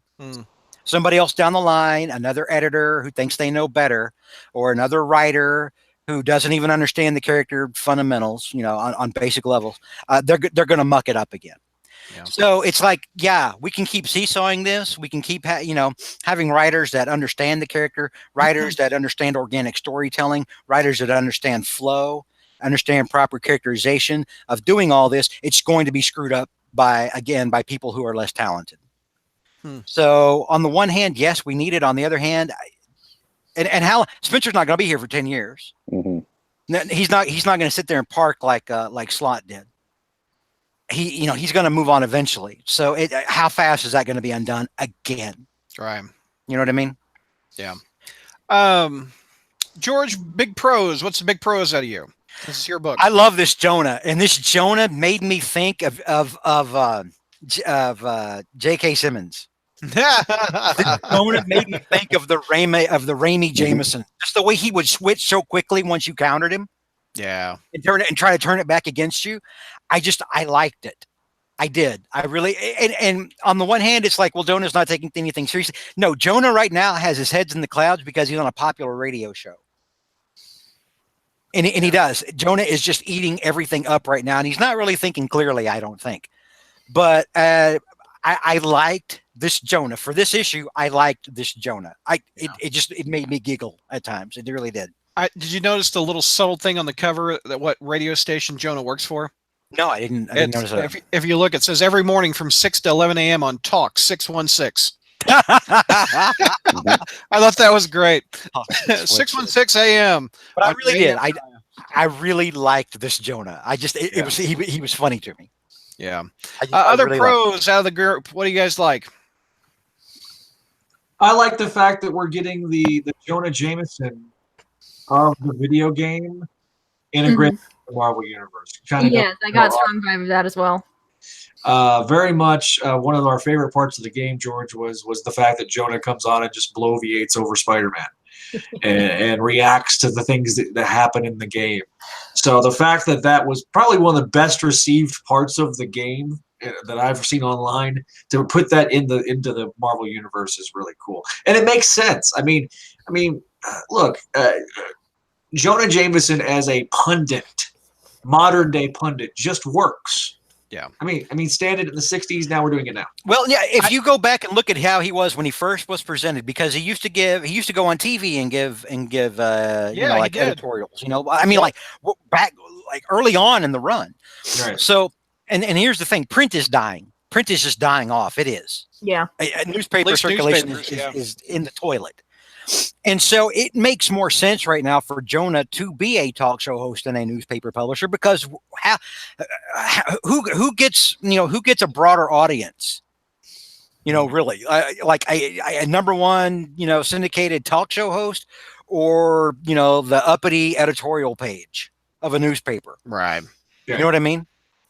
That's why I think that Jonah, I think that should be his modern day job, but I think some media conglomerate should buy the Daily Bugle and have a radio station also, and maybe a television station. Yeah, I mean, in the 90s show, you had J3 Communications, so you had Ed Asner, Jonah Jameson, doing, this is Jonah Jameson. If you're, on the cartoon. Yep. Yeah, I don't necessarily need Jonah at the Bugle. I need Jonah in the comic, but I don't necessarily. This is better than Jonah being the mayor exponentially. Yeah. It really is. I don't hate any of the ideas that have been done with Jonah over the last 10 years. I thought that they've been actually decent ideas, but this to me just fits. Yeah, all the ideas that they've thrown at that. And George, I like Jonah as an antagonist as opposed to on Spider-Man's side. Well, here's the thing, Brad, and we've correctly labeled J. Jonah Jameson as a Spider-Man villain before. Yeah, because he absolutely is. He's tried to kill him. He has. He's tried to kill Spider-Man. Yeah. But this is why, and I we haven't really gotten to deal with a Jonah knows for a good long amount of time. Like when it was Civil War, it was quickly undone. Yeah, because one issue or two, so quickly, right? We haven't really explored that, and I think there's a lot of meat there, and I think that there's a lot of room for good stories and for character growth from Jonah. Here's the thing: I mean, like Jonah is somebody who who absolutely you can almost guarantee to stick to a script until he does it, and then it breaks your damn heart. You know, or it makes you feel something. And you realize that at the end of the day, while he's just a grumpy old bastard, he's a grumpy old bastard who can actually care about people to a fault. Yeah. And so I want that explored more. I want it done by a writer and not Zdarsky. I want it explored in a nice way that's organic, that's true to character, and that just really flows well in the pages of ASM, so I don't have to read a Satellite's title. Yeah. Let's go around the horn for pros. What haven't we mentioned that wants to be brought up? JR, any thoughts? Well, I mean, I did like this issue. I mean, you know, our Arcade is a boring villain, frankly, because we know what the scheme is going to be. But you know, it's funny when George was seeing J.K. Simmons, and for some reason I was seeing the late Arlie Army there in the those first few panels. I mean, it just seemed Full Metal Jacket. Yeah. That's kind of who I was seeing, and now I agree. I think I thought this is where they were going when they made Jonah kind of a Bill Riley type character there. When he had a TV show, and I forget that was when they brought in, Cindy Lou Who was working there too. But I think Jonah works Cindy as a Bill Moon. Riley. It's I think Cindy Moon. I think he works great on a television talk show too. Yeah. But I think he's with radio, with all the venom going, no pun intended. Surrounding talk radio and things of that nature. Jonah's it works perfectly. I mean, he can say whatever he wants. I mean, as a really, when he was doing it as a newspaper editor, I mean, he was destroying the Bugle's credibility. But as a loudmouth radio show host, he can say anything, so I think it really does fit him. So. All right. Other pros. Peter, what's your pro? We haven't heard out of you in a while. Well, basically, I'm going to repeat everything, but for a guy that's been reviewing Spec, that no longer exists anymore. He's going back to Friendly Neighborhood. Mm-hmm. It's like it's a different Jonah. I mean, in Spec, once he found out, he was sympathetic and tried to help Peter, even though he bumbled up a lot. Here in Amazing, we get classic Jonah, and it's all about his ego. I mean, he's helping Peter out, but it's because of him that's, getting him his credibility. And he hates Fisk. Oh, wait, I'm getting a Lifetime Achievement Award. He's a great mayor, and so I like that. And it does reference the game a little bit, but in the game, Jonah doesn't know. And so you're getting classic Jonah on a radio show as opposed to this one. But I do like that. I'm wondering who's trying to kill Jonah. The line probably starts with somebody and goes around the block twice, but I'm enjoying it. Actually, what's one of your pros? What'd you like about it? I just like how the story's being told so far. I liked the pacing in this a lot. There wasn't anything, with the characters or particular scene that kind of stuck out and grabbed me, especially after, the big bomb of deliverance we got with the last issue. But one thing that I did like is how we kind of get a off-screen moment which is when Spider-Man or when Peter told Jonah about his identity and everything and came clean to him. We didn't need that to be a scene that we witness unfold from beginning to end. It's kind of just, this is what happened. Here's what you need to know. So I like that, especially after we got such a big moment. That was essentially that in the previous issue. I'm glad we didn't get it. I think it was smart to kind of keep it more behind the scenes and not do the same thing over again. It helps keep it from getting too repetitive. So I thought that was a good writing decision right there. Yeah. Any other pros that we haven't mentioned before we go to George's cons? Okay, let's go to George's cons. What didn't you like? I like that his spider sense went off finally. Has it not been going off? I can remember, like, when we've reviewed this book before, we've talked a couple of times, I think, about points where it should have and it didn't. Here it did, but it also should have gone on on the page beforehand, when he jumps in front of Jonah and then gets grabbed by Ox. Like, even when Spider-Man is about to take the hit and he knows he is, his spider sense still goes off. Yeah. That is a tiny gripe. If you're listening to this, Nick Spencer, ignore me. For the most part, your aces, you're doing okay. Spider Sense has been done inconsistently forever. I'm just pointing it out because if I don't, it'll wake me up in the middle of the night. Any other cons? What's some cons? Who gave it the lowest grade? Was it JR this time, like usual? The grumpy old man. Yeah. I like that JR is the new me, consistently giving it the lowest grade. Well, George, there can only be one you. I mean, you know. Yeah, there's even the Jackal was like, I'm not cloning him. Dude, this chair is duty rated. It can't handle more than one of me. I was about to say, the older we get, there'll be more duty collected in the chair. But anyway. Oh my God. Okay. Go ahead, JR. What's your con? Arcade. I mean, for one, it's like boring. You know what the setup's going to be. It's going to be some kind of giant pinball machine or something. And, You're like me. I don't like arcade or Mojo. Two of my least favorite villains. Yeah, I mean, yeah. But other than that, I mean, it was an enjoyable issue. Yeah. Any other cons? Was that it? By the way, nobody mentions. Did anybody mention the artwork on this issue? I like it. I like that. Yeah, I like that. Otley's artwork was solid. Yeah, I just wish we got more Otley, man. Yeah, I think we did say that earlier on. I think somebody we did. said the art. I don't think we did say the Somebody mentioned that they were glad Otley was back. I think I did. I remember now. Okay. One thing I like about Otley is you got to look at the art more than once. Like one thing, like the Talk Radio 616, it's a little subtle thing. Another subtle thing is when Peter hands the candy to Robbie, it's a secondhand candy gift. If you look, it says from Pete, and he crosses out Pete and says from Santa. Like the little things like that, it just makes it enjoyable. And the look on the little boy's face when he's losing his Galactus doll, just little things like that. I'm really digging his art. And you know what else Otley does that I like on Spider-Man? Web pits. Web pits, sir. He brought the web pits. I don't think the previous issue had web pits, did it? I don't think it did. No, Ramos doesn't normally do that. He doesn't go web pits, but if there were 4 words to sum up this issue, Brad, Galactus hungers for friendship.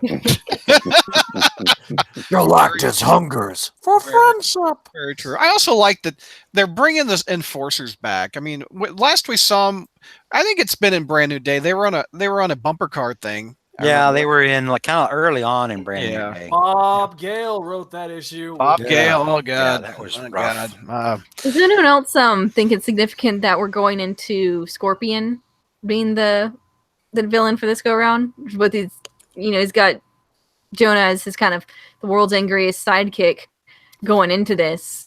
Like, are we going to bring up? Did it happen that way in the comics, or am I just thinking the '90s show where Jonah pretty much was behind? No, that whole splash page is all Jonah. Those are all things Jonah has done through the years. That's Jonah's closet. Okay, yeah. That whole thing. Yeah, the whole thing is. Yeah. So it's going to be awkward. Yeah, no doubt. Wouldn't be the first time Spider-Man's had to save him from his own. Yeah, but now he knows who it is that he was, attempting to have killed this time. Yeah. Do you think the Senta villain is involved with this Jonah mess? No, you think it's separate? No, I don't think so. Senta demon? I think it's separate. All right. If there's no other cons, I think that's a wrap. Let's do a final thoughts, and then we're going to do the gift exchange after a break. Let's go around the horn. Final thoughts. Ashley. Well, like I said, I think it seems like we're going through several arcs where he's kind of reconciling with past writing mistakes and character sabotage. So I wonder when we're kind of going to get around to Spencer proper, now that he's got everything set up the way he likes and he can start getting things moving in proper order. I'm hoping we can get to that soon. One thing I want to ask on the final thoughts is, has this been a good year for Spider-Man, Ashley? Has this been a good year for him? I think absolutely. Up to the point where, Spencer got on board. Mm-hmm. Anything before that is, not so much. It's kind of been a mixed bag of a year, but it's looking up. It's looking like Spider's going to have a great 2019. There you go. Peter, final thoughts. Same thing with Ashley. When Spencer came on, it's great to be a Spider-Man fan. I love it. George, final thoughts. No, just we're having it's a really good run right now. You know, it's been a great. When was first Spencer issue? It was back late July, something like that. Yeah. It's been a great second half of 2018 for Amazing Spider-Man the comic. Mm-hmm. I'm happy with where the book is right now. I think the book is in a really good place. Mm-hmm. Yeah. You know, my God, I mean, like, a year ago, did you think you'd be saying that at this time? I mean, no, I haven't heard you this positive. I don't think since we did the show, we started ever. Yeah, I can't. Right. You and JR flip sides. I mean, this is JR is the new you. Well, he's the one that gives it, I guess, the consistently the lowest grade now. But even his lowest grade is not my lowest grade under Slott. Yeah, I mean, you're complaining about my lowest grade being a B. You know, when I used to routinely hand out D's. You know, and during the Slott run, I mean, it's kind of like I was just referencing the earlier shows. We were given A's and you were given C's, but I thought the first Spider-Man being split in two, I thought that was a dumb plot. I just thought that was kind of stupid, you know? I mean, it wasn't offensive or anything, but it's just dumb, you know? And slowly it's kind of been working back, you know, it's been working its way back. George, with the exception of the comic, is it a good year for Spider-Man? With the exception of the comic? Because you said the comic is a good thing at Spider-Man. Now, all the other things happening with Spider-Man, you've got the video game is very successful. The movie is successful. Venom made a lot more money than all of us thought it would happen. What movie? The Venom movie. That's not Spider-Man. That's not Peter. That's not Spider-Man. It's Venom. It's Venom. All right. So, is it a good year for Spider-Man, including the comic and other parts? Outside of ASM, I guess financially, sure. For me as a fan standpoint, there's a lot of crap I'm never going to give two shits about. Yeah. The video game with that stupid ass suit and being off of something wasn't it inspired by a Dan Slott story, or didn't Slott have write it or something? Him and They Gage had a brought little. Slott on because they had to. Yeah, well, okay, great. That taints it for me immediately. One thing I'm just not big on. I'm not big on anything that Dan Slott had a hand in. I'm just not. Yeah. And in fact, if you want to guarantee that I'll avoid something like it's goddamn herpes, tell me that Dan Slott had anything to do with it. Yeah. That'll for sure make sure that you don't get a dime of my money. So I don't care about any of this Spider-Verse crap, this Spider-Geddon crap, this Spider-Gwen, Silk, any of that garbage. I couldn't care less. Do you like the Batman family of characters? Do you like the Superman family of characters? Batman family. Yeah. Because this is essentially a Spider-Man family. Batman family and Superman family work way better than Spider-Man family. Why?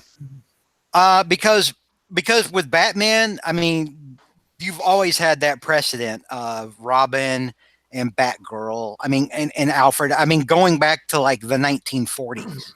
Yeah. Well, Batman's always been psychologically trying to recreate something he lost. Yeah. I always kind of thought that was the whole why here Batman, the quintessential loner, keeps surrounding himself with people.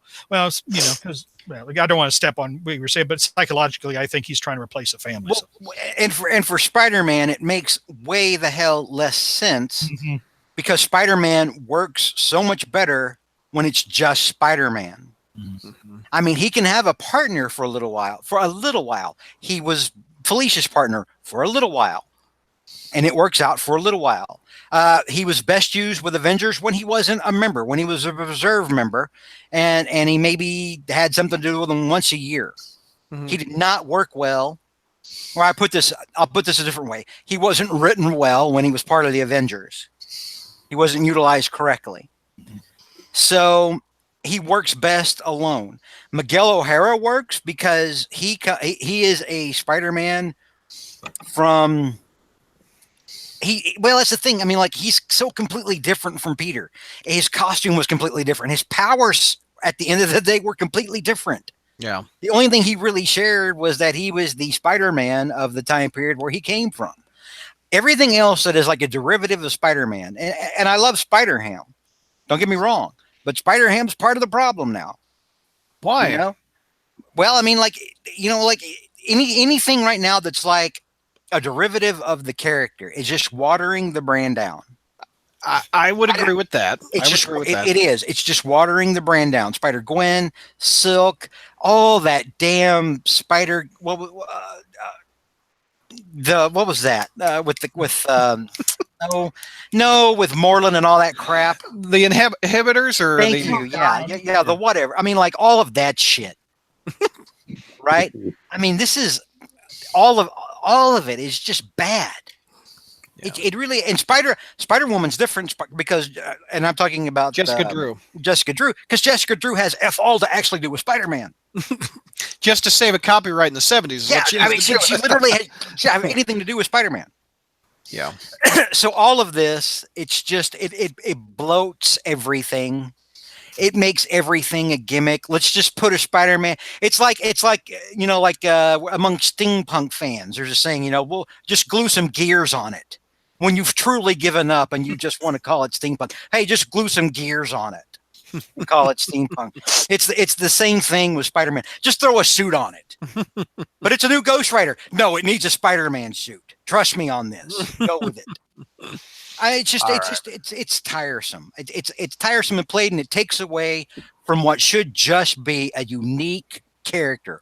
One unique character. Yeah. That's what I think. I'm sorry. I think a lot of it's about toys and merchandising, though. Yeah. I knew that Spider-Gwen was going to stay once I started seeing merchandise. I said that's it. She's going to be around a while because she sells toys. Final thoughts, and has it been a good year for Spider-Man? Well, it hasn't been a bad year, but anytime we still get these dumbass crossovers like with Spider-Geddon and stuff like that, it's not a great year. I kind of live in the same suburb as George. We're yelling at all the kids to stay off our lawns. I don't like the dilution of the brand, and I just see we're seeing a lot more dilution of the brand. I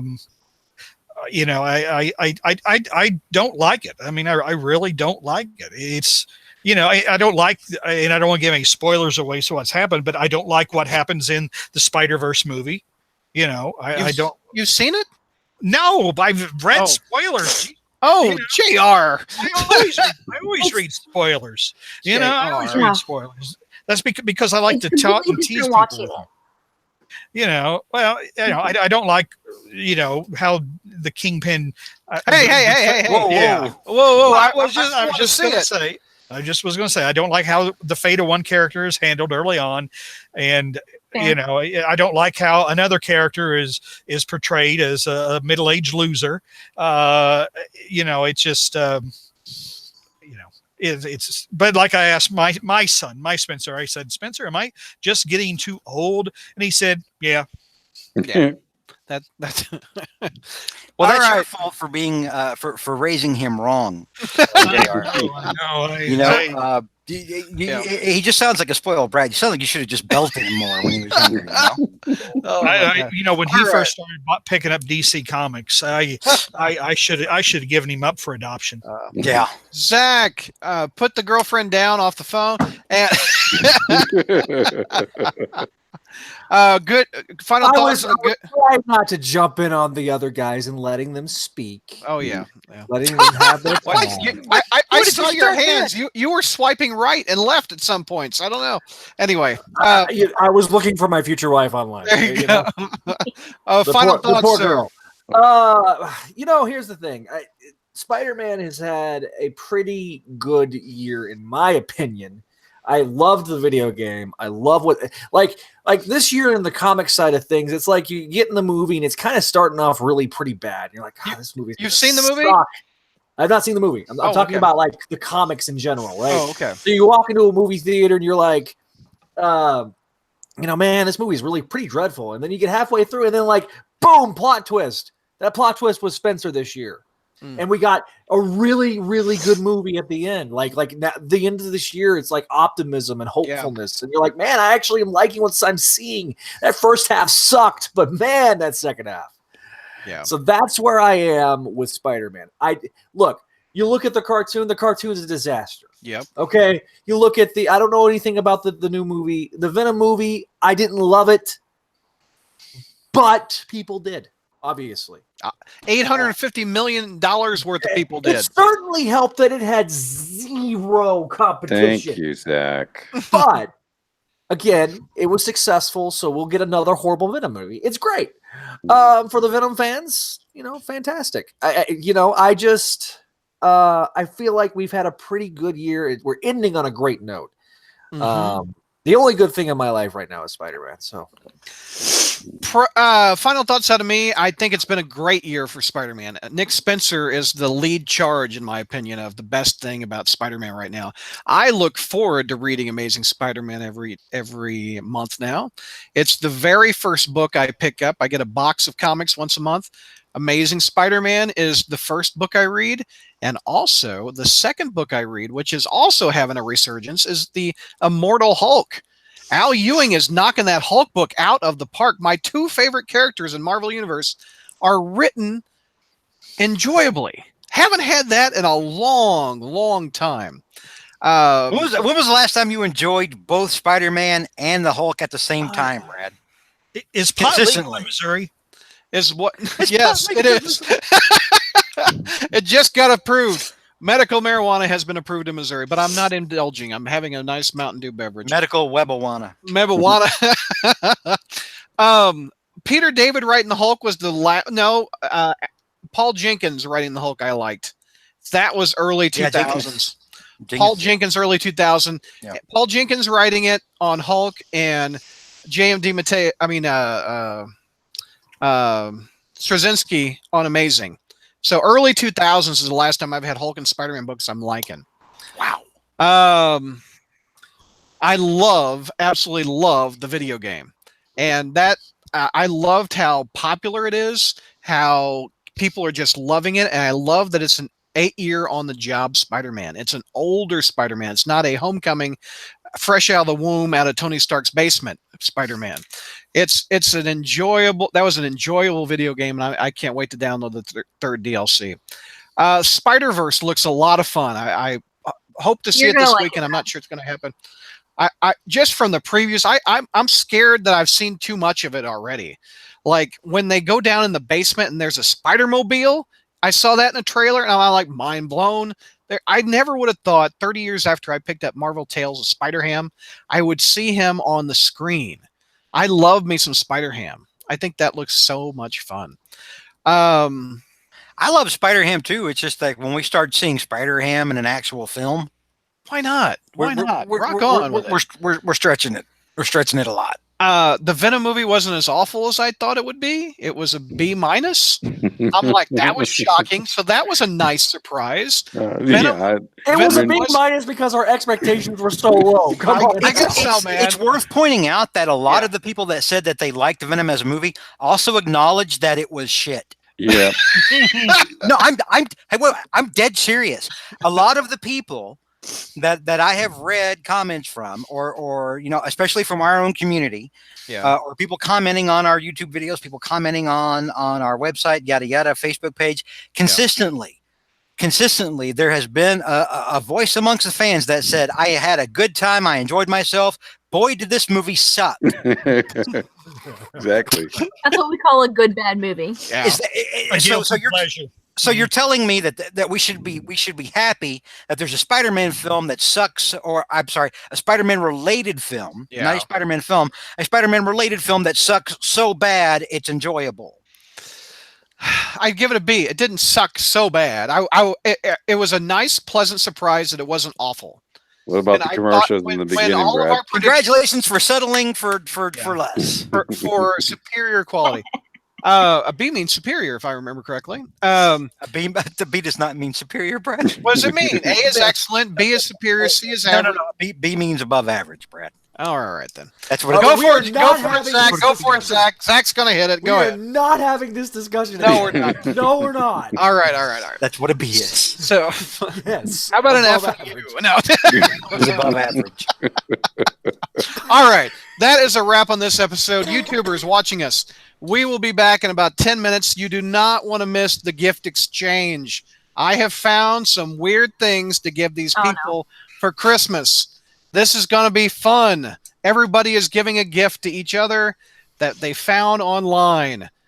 Enjoy. We will be back in 10 minutes. Watch your YouTube. The little note will pop up that we're live. Don't worry, the gift is not herpes. What is with you and herpes? Like, I want to Good, know. I was worried about that. All right. Gang, we will be back in 10.